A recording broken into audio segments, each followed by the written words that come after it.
All right, let's get on with this Tuesday edition of the National Intel Report. I'm your host, John Statmiller, joined by Paul Drockton of the Drockton Report, which immediately follows this program, 6 o'clock p.m. Central Standard Time, Monday through Friday. You with me, Paul? I am. All right, you got a sound level on him? Okay, and this guy has been MIA. Well, I've missed him. He knows where he's been. Gerald Celente, buongiorno, my friend. Buongiorno. How are you doing? I'm doing well. Good. Hey, I just got your TrendsJournal, the issue, winter issue 2013, volume 33. Outstanding issue here. Outstanding. Okay. Thank you. I want to tell people right from the start, how do they get the TrendsJournal from you, Gerald? TrendsJournal.com, TrendsJournal.com. This last edition is, 60 pages, advertising free, and it's really history before it happens.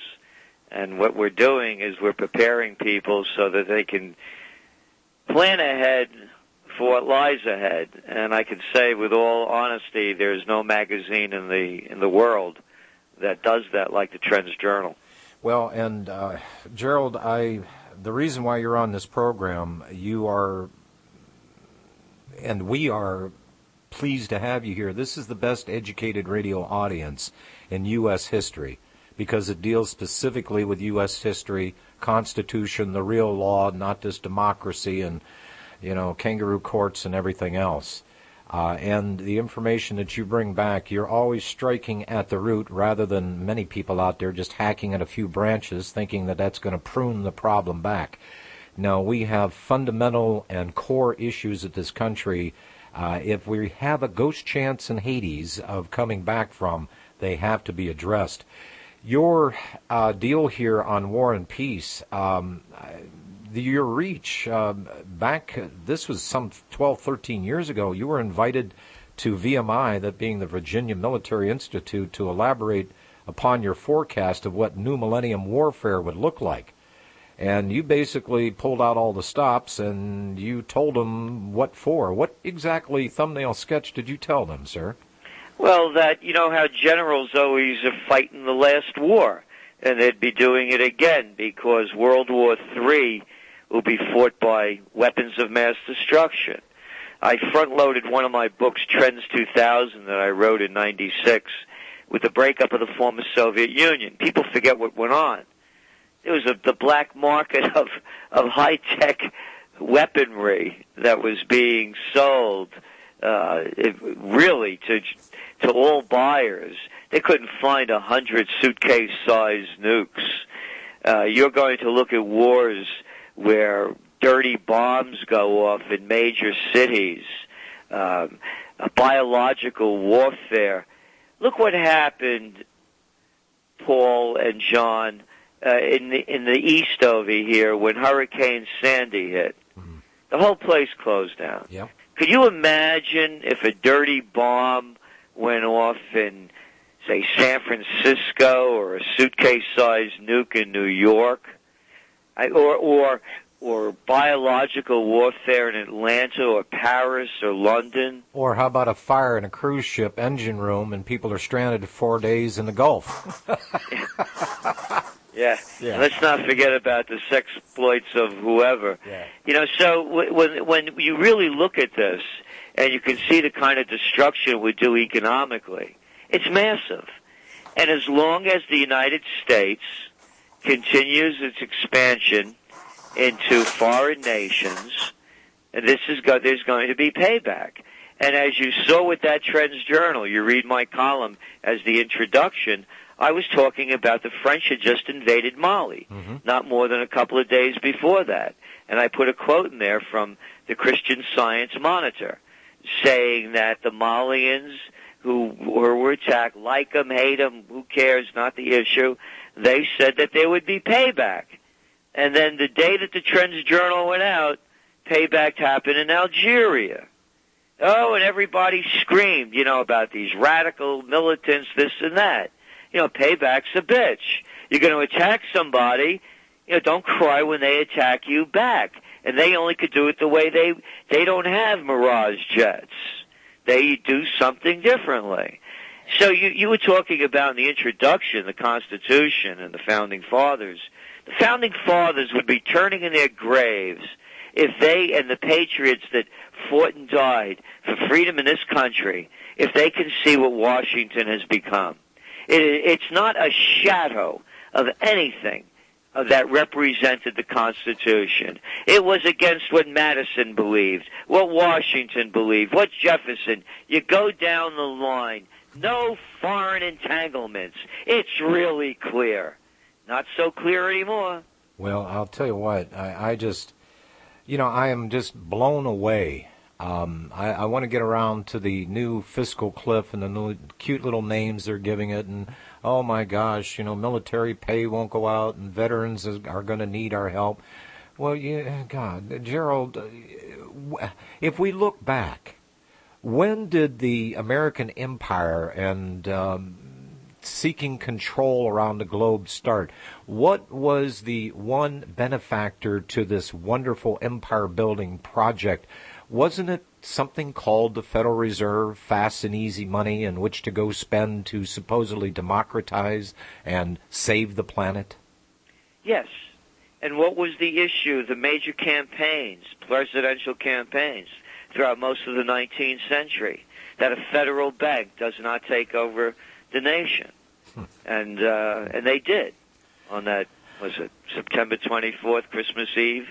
December 24th, 1914. We're coming up on the 100th anniversary, and they've managed to devalue the dollar some 98%. Yeah. I just did a Trends in the News video today. We do one every day, part of your subscription. And a fan sent me a Newsweek magazine from 1941, because what I've been saying is that we're seeing a parallel from the past, the crash of 1929, the Great Depression, currency wars, trade wars, World War, the Panic of '08. We're in a depression. Spain is in a depression. Hungary's in a depression. Romania, Italy, Greece. They keep calling them recessions, not recessions. You know the numbers in the States. When you look at John Williams' shadow stats, it's about 22% of the people are really unemployed. We're in a depression. Currency wars. I've been talking about currency wars since 2010, and now it's the major news. So this fan sent me a magazine to show how the lead-up is the same. Anyway, I'm going through it. The Waldorf Astoria. In 1941, it's the top hotel in New York. Still one of the top ones today.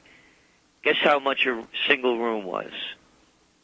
$7. $7 for a room at the Waldorf Astoria in 1941. You think they're screwing us?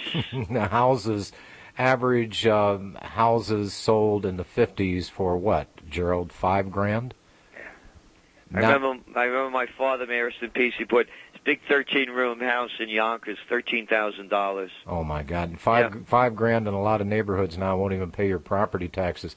Hey, Paul Drockton came out with this information a little while ago, and it was a follow-up to Professor Lawrence Kotlikoff, how he tells us how we use the generally accepted accounting principles, which requires corporations to acknowledge debts as they accrue. The America's debt is right around $211 trillion, and not the $16 trillion in outstanding Treasury bonds. That's what they keep referring to as the debt. The real shocker, that as our debt grew by $11 trillion in 2011, that's 916, if I'm reading this correctly, 916 trillion, 666 billion, 666 million, 667 a month. There are 31,536,000 seconds in an ordinary year.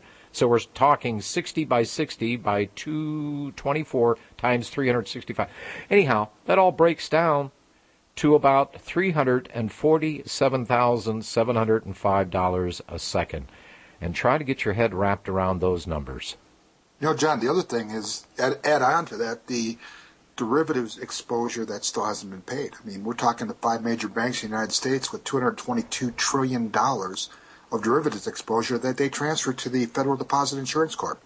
Well, and Gerald, I've asked this question and I never get an answer from anybody. These mortgage-backed securities that they sold to the entire planet, which got everybody into monumental troubles, there was a lot of money made. Where's that money now? Look at the numbers that just came out on the increase in wages. 1% wage, 1% of the population in the U.S., their wages grew last year 11%. And for the rest of the other 99, it was down 0.4%. And what we're seeing right now with gasoline prices that have increased every day for over a month now, it's kind of an adjustment for inflation. Oh, yeah, some refineries have shut down for maintenance. But let's remind people that no new refineries have been built in this country since the 70s, and I think we have a few more people with a few more cars and lawnmowers that need gasoline. What's your take here on the oil stuff? Go back and look at the charts. You saw a sharp decline in oil and gasoline prices beginning in April of 2012, the presidential year. From April, they went down they went a little bit up around July, then September they started slumping again. And then they skyrocketed right after the election by the end of November. To me, the whole game's rigged. Okay, hold on 1 second. Gerald, I'm going to skip the bottom of the hour. We'll have a long segment. We'll take the break here. Back with Gerald Celente, Paul Drockton, John Statmiller, right after these messages.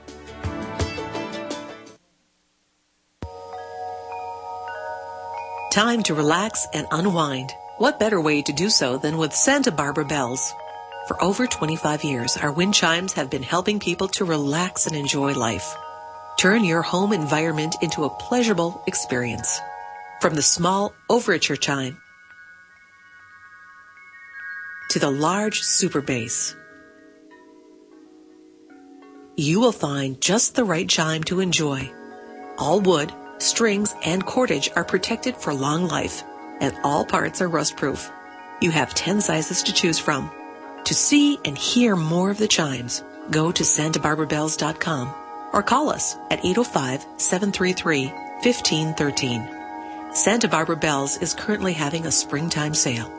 Come to the website and save up to 50% on all of our chimes. santabarbarabells.com. Hey there, my name is Frank Bates. What I'm about to tell you in the next 60 seconds could get me in a lot of trouble. I just created a free video presentation at 123crooks.com that exposes the electricity monopolies and government agencies for what they really are. Incompetent, lying crooks that are counting on your ignorance and fear to keep your power bills criminally high. Some have called this a conspiracy. Others have called it a cover-up. And you'll be shocked to find out how deep the conspiracy goes. My video at 123crooks.com exposes the truth and shows you the secret of how I beat them and how you can beat them too. Watch the controversial video that thousands of other smart patriots have already seen in the last 3 months. Go to 123crooks.com and discover one weird trick to slash your power bill and protect your home. Go watch my video now at 123crooks.com before they force me to shut it down. 123crooks.com. There are many water filters to choose from, but there is only one system that is consistently customer rated 5 stars as the #1 system for effective filtration of fluoride, radiation, drug residues, heavy metals, a wide range of radioisotopes, and more. Introducing the Pure Effect Ultra, the next generation water filter that also raises alkaline pH, improves antioxidant potential, and has advanced anti-radiation technology, all while using no electricity. Sold worldwide, it provides virtually instant clean water on demand. It is not made in China, and the shipping is free to all 50 states. Buy your Pure Effect Ultra today by visiting PureEffectFilters.com. or call 888-891-4821. Again, that's 888-891-4821. Or visit PureEffectFilters.com.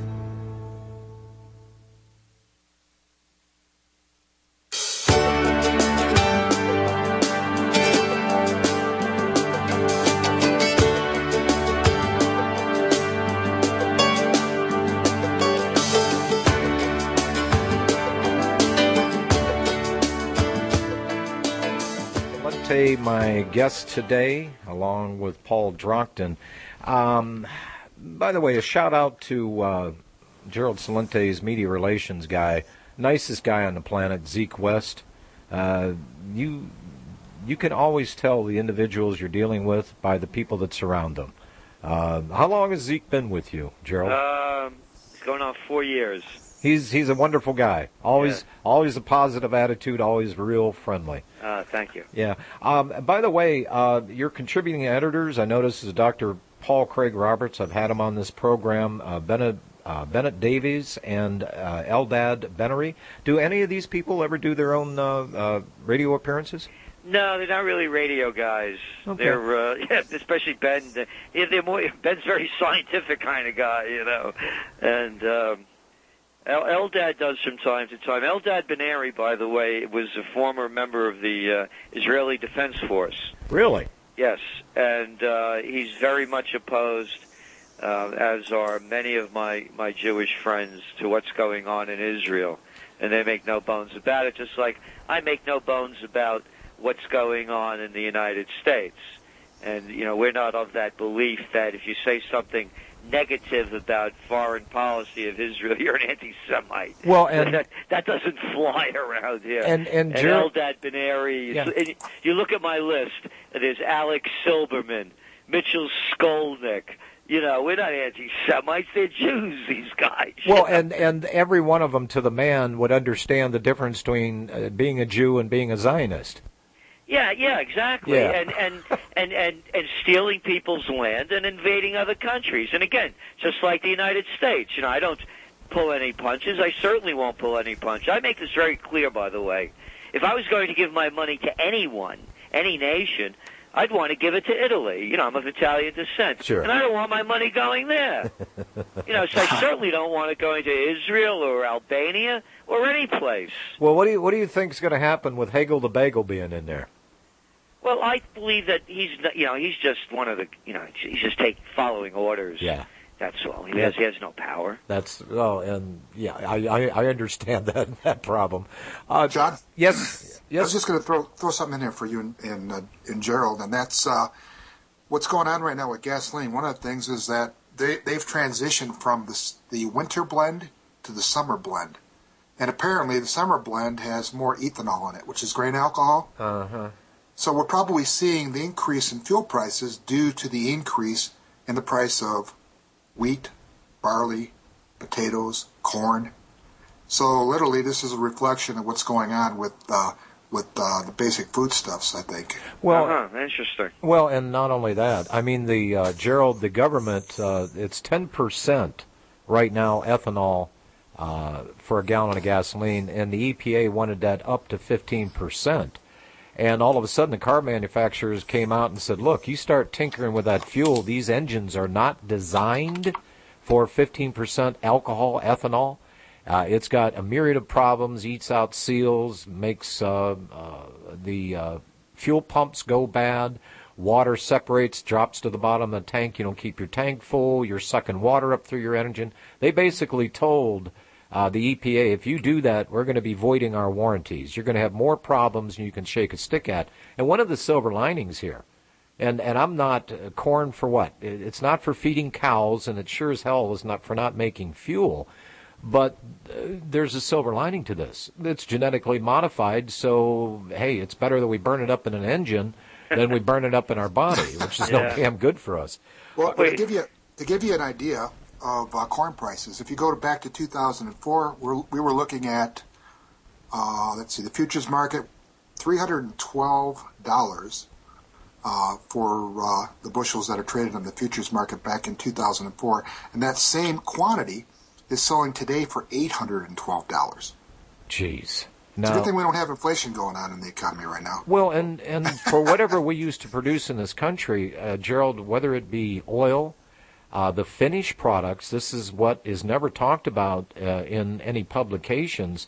The oil companies, we're awash in this black stuff in this country. We've got Anwar, we've got Gull Island, we've got the Bakken oil fields.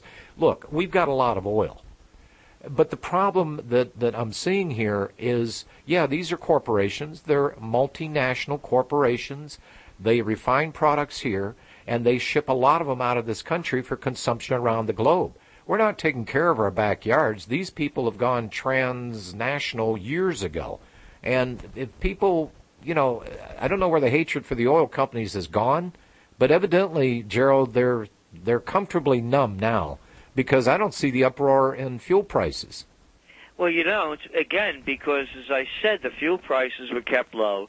Whether or not, and I certainly believe what Paul is saying, the reason why they are going up now because of the summer blend. But the fact is that, the average voter or average consumer, they don't know whether the GDP goes up or down. They don't know what employment numbers are. But every day they feel it at the gas pump. Mm-hmm. And they were feeling good during the summer, not paying a lot of money compared to what they were paying now and what they're going to be paying. And another point, too, with the ethanol, of course, the whole thing is a farce in the sense that we, the taxpayers, are subsidizing big agriculture to produce this stuff. That's the other ripoff. So we're getting taxed so they could make a bigger profit on it. Well, and this is going into fewer and fewer pockets because the process is ongoing, Gerald, of one of corporate consolidation. And that's the point. You made it about the multinationals with the oil companies, agribusiness. It's a takeover, and people better wake up. It's a takeover in not only in agriculture, it's a takeover in broadcasting. It's a takeover in pharma. Remember, here's a quaint little notion. I think we're all old enough to remember there used to be, I hate to say this, I may get in trouble, local people used to own drugstores. Oh. They weren't owned by CVS and Rite Aid and Walgreens. Right. That's right. They actually had people from the community own those drugstores. Could you imagine that? Could you imagine that there used to be haberdashers, there used to be women's shops, and not everything? When I was a kid, there were two Macy's, one in Herald Square and one in Yonkers. That was it. They've taken over every sector of society, and everyone in this country, with the exception of a very few and a shrinking pool of entrepreneurs, is working for the multinational man. Well, you name the industry, it's a takeover. And Gerald, every once in a while, when applicable, I always remind folks of the letter that Thomas Jefferson, back in 1802, sent over to the Treasury Secretary, then Albert Gallatin. And it goes in part, if the American people ever allow private banks to control the issue of their currency, first by inflation, then by deflation, the banks and the corporations will grow up around them, will deprive the people of all property until their children wake up homeless on the continent their fathers conquered. The issuing power should be taken from the banks and restored to the people to whom it properly belongs. Is that not a mouthful?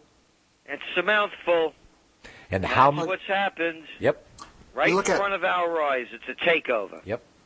You look at how they did it. We ended up, first of all, with the removal of any tariffs on imports in this country, and we were told free trade, which, by the way, England tried back in the 1870s and literally ruined their economy. When they passed the Corn Laws, and basically it's never worked. So what we have is we're a dumping ground for everything in the world, and these multinational corporations, what they've done is they've used indentured servants.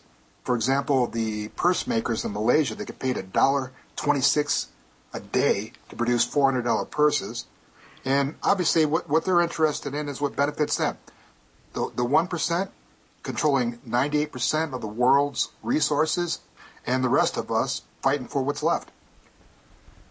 The other thing, too, is that, during the end of the 19th century, there were these things called robber barons. They're back. And they put in place legislation that would prevent this from happening, such as the Robinson-Patman Act, the Sherman Antitrust Act, the Clayton Antitrust Act, and then, of course, in banking, it was the Glass-Steagall Act. That's right. And they deregulated everything. These laws were put in place so Americans would have a truly level playing field to share in the wealth of the nation.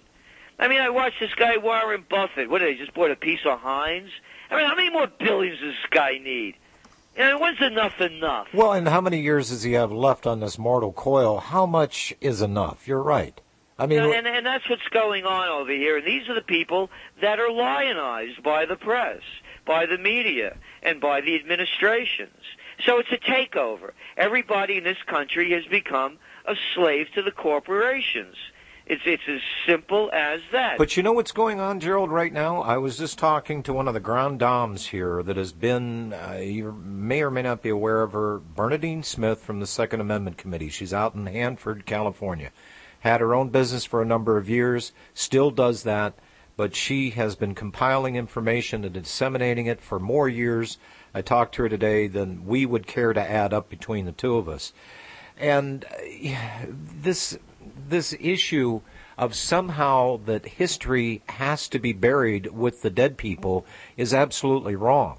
And one of the things that I told her was that there are lines being drawn right now. The division is finally arrived. On the other side of the fence, you have the idiots, the fools that will fall for anything, and usually do. Most of them are unarmed. On the other side of this dichotomy, you have the people that have even woken up the bubbas, the ones that said, yeah, be a good, godly American. If you don't like it, get out of the country, and I voted for George Bush. Even them, Gerald, are starting to get the idea that there's something very wrong. And what's happening here now is you're starting to see all this gun control issue pop out, not only from the federal end, but state and also the municipalities, cities, mayors, so on and so forth. And what's happened with this is blown up in their damn face, because now we got regular run-of-the-mill police chiefs out there and sheriffs and whomever coming out. They're now, gun manufacturers are banning the sale to even Leos or first responders in New York. They said, you want to disarm the population? We're not going to be selling arms to your people anymore either. It's drawn the lines, Gerald. People are starting to wake the hell up. Well, they better wake up. You know, here's a quote. This is from my book, Trends 2000. I wrote it again in 95. The money power preys upon the nation in times of peace and conspires against it in times of adversity. It is more despotic than monarchy, more insolent than autocracy, more selfish than bureaucracy. I see in the near future a crisis approaching that unnerves me and causes me to tremble for the safety of my country. Corporations have been enthroned. An era of corruption will follow, and the money power of the country will endeavor to prolong its reign by working upon the prejudices of the people until the wealth is aggregated in a few hands and the republic is destroyed. Abraham Lincoln. Wow. Boy, you know, and the republic is being destroyed. Well, haven't you got the memo yet, Gerald? It's now a democracy, and if we can convince 51% of the people to go kill the other 49, they will. It's fascism. It's the merger of state and corporate powers. Yep. And I get a kick out of these people when I mention that. They send me some phony baloney stuff. That's not what Mussolini said. Yes, he did. Yes, he did. Absolutely. And that's what it is. Too big to fail. Yeah. That's what's killed capitalism. Well, and the issue, I've been reminding people here about this gun grab initiative. What is happening in this country are people waking up to the fact that they have been enslaved. And the last thing that you ever want to do is to allow the slaves to be armed. And that's exactly what Hitler did. He disarmed the slaves. And that's what they're doing here. And I agree with you. This has backfired because this has woken up a lot of people who otherwise would not have taken action to stop this raping of our constitutional rights. And when you look further into this and you see what it's doing, none of the people are talking about, hey, yeah, we've talked about this, I'm sure. And you and Paul are totally familiar with it, that all of these lunatics that have committed these mass murders, they were all on psychotropic drugs. SSRIs. Well, the other thing I think we need to look at is the fact that they have turned our criminal justice system into a basic joke. So what they've done is they've increased the criminal population among the general population because they wanted us to look to them for safety and security. And what did they do, Paul? We just had Valentine's Day the other day. What did they do in 1934? Well, they outlawed machine guns. Why? Because the then of the day, that was in Chicago, I'll remind people, but it was kind of like the Genoveses and the Gambinos. They were shoot 'em up, bang, bang. So what did they do? They used that instance to come out because criminals were killing each other with these weapons. We've got to take them out of the hands to be safe in the country. And what did that do? We were supposed to be on par as much as humanly possible with our own military, just in case. Anybody been paying attention? Just in case the government flips on its own people. Yeah, as it has. It has. Look at this latest hearings with John Brennan. He refused to either say yes or no as to whether or not they would use a drone strike on American citizens in America. You read the language. They've got everything. They've got everything set up. Who are these people to take our rights away from us? Who are these people that they should decide what the Constitution is and rewrite it? As I said, any one of the founding fathers would be turning in their grave if they saw what's happened to this country. Well, go ahead, Paul. I'm sorry. I was just going to say, throw in the other aspect, and that's this. These people are trying to design a genetically superior slave. They want a slave that knows when to be born, knows when to die, and basically works for its entire existence for them. That's what they want. So these people are genocidal maniacs. I mean, that's what they are. We've gone from wars where we actually had a code of chivalry where you left the civilians alone to now we just kill everybody in an area. And we call it collateral damage. I remember reading in history how armies wore uniforms and that you didn't shoot at anybody that wasn't wearing a uniform. And if someone shot at you without a uniform, they were hanged as a spy. Now we just kill everybody. Out of Gerald Celente's own words here, The Great Awakening 2.0. 2013, there is no fanfare for the common man. Only too big to fail are worth saving.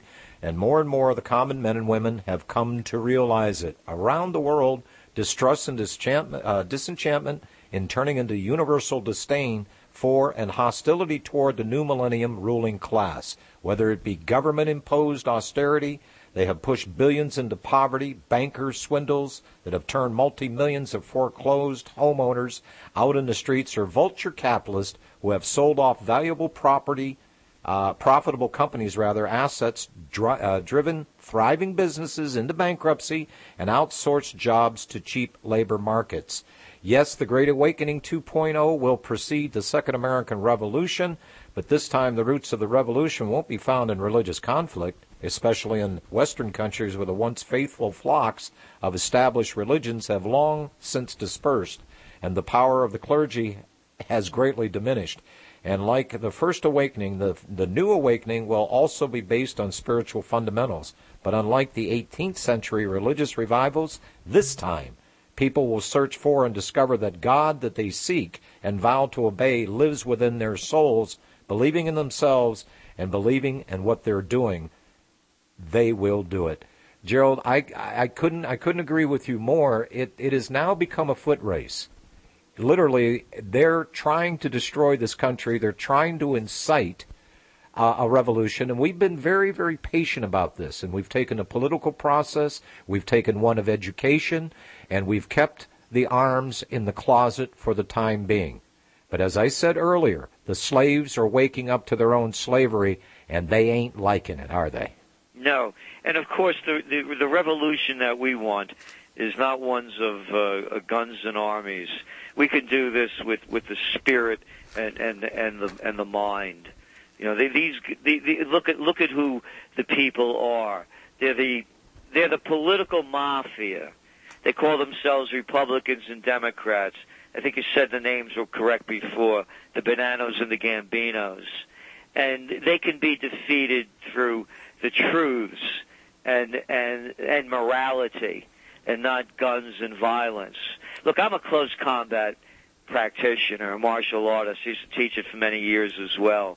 I know how to fight. This isn't that kind of fight. No, it's not. And it doesn't have to be, and it shouldn't be, because it'll be destructive beyond the imagination of everyone. We could do this. We could bring freedom back to America. And the freedom will come when people find the freedom within themselves and stop following their political idols and their entertainment idols.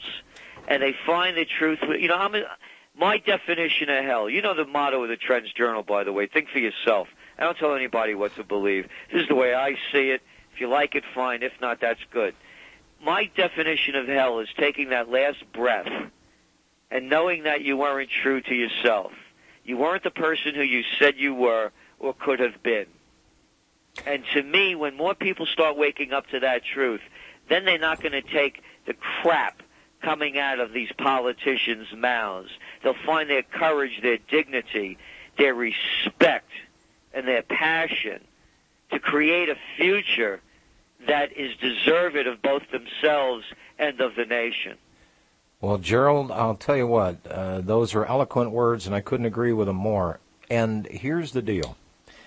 I call it not the Second American Revolution. I call it the Restoration, because we're not wannabes, and we're not any of those things. We're kind of has-been-ish, that's for sure.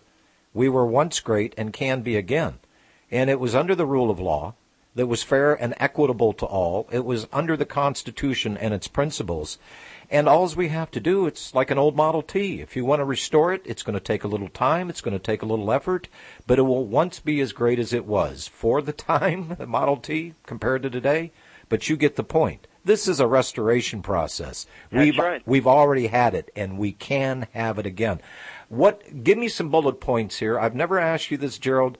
Give me a list of things off the top of your head that we need to be doing in order to attain that. It begins with the individual. And I listen to some of your advertisers. I mean, you are what you eat. If you eat crap and drink crap, guess what? You're crap. It's an easy one. Yeah. And begin with that. We're going into the summer season. There's every reason now to buy as local as you can and the best product of what you can possibly eat. I have an honorary doctorate in complementary medicine from the National University of Health Sciences for the work I've done over the years. And so I'm a true believer in whole health healing.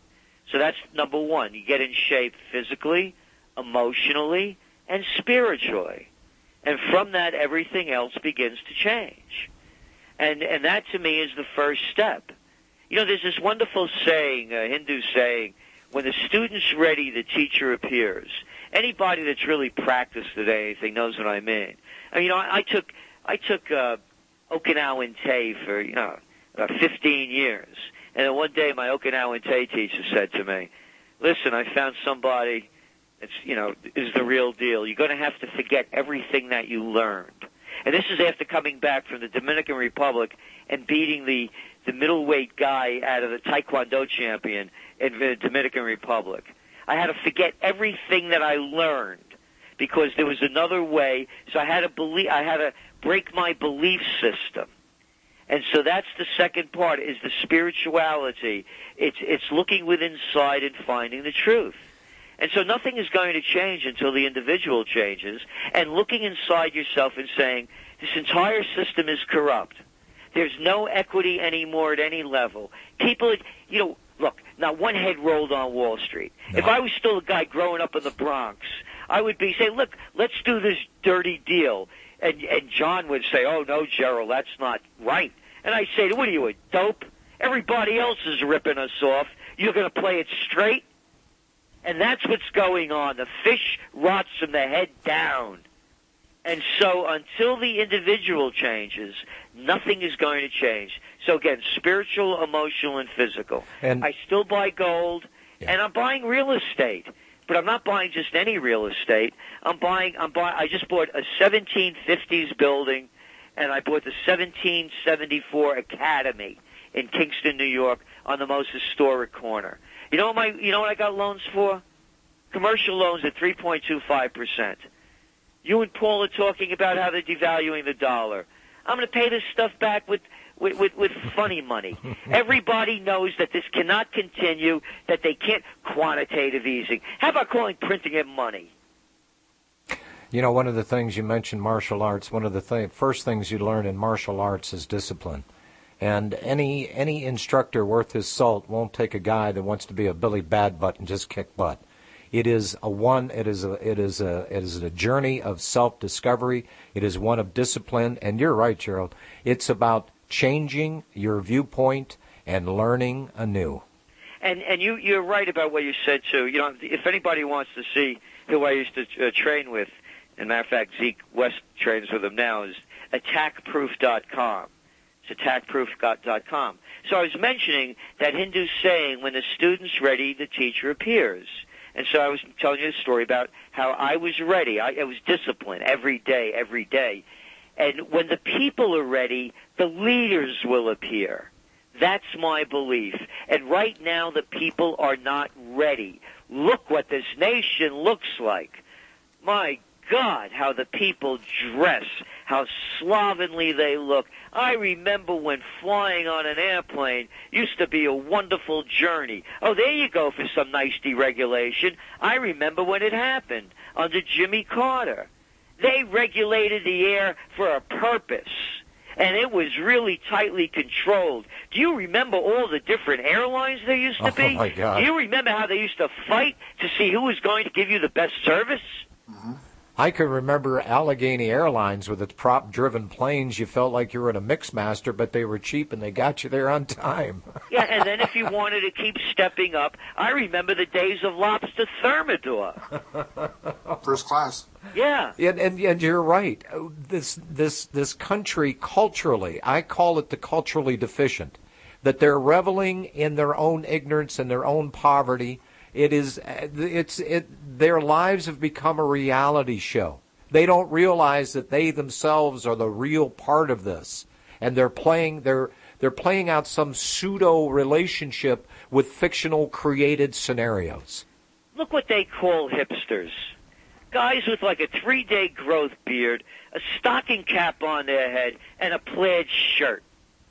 Sounds like a lumberjack to me. I grew up at a time when, we used to compete among each other to who could dress the sharpest and look the best. And you never went to church without a tie. No, and that's what I was talking about, flying airlines. Now you see people go in airlines with their flip-flops on. I mean, it's disgusting, the dumbing down of America at every level, beginning at the top. Look at this last presidential reality show. A choice between a lesser of two evils, a stuffed shirt and an empty suit. You know what's really amazing to me is that the decline in American culture in the society, where they promoted everything to drag. The core of the country was the family unit, the integrity of it.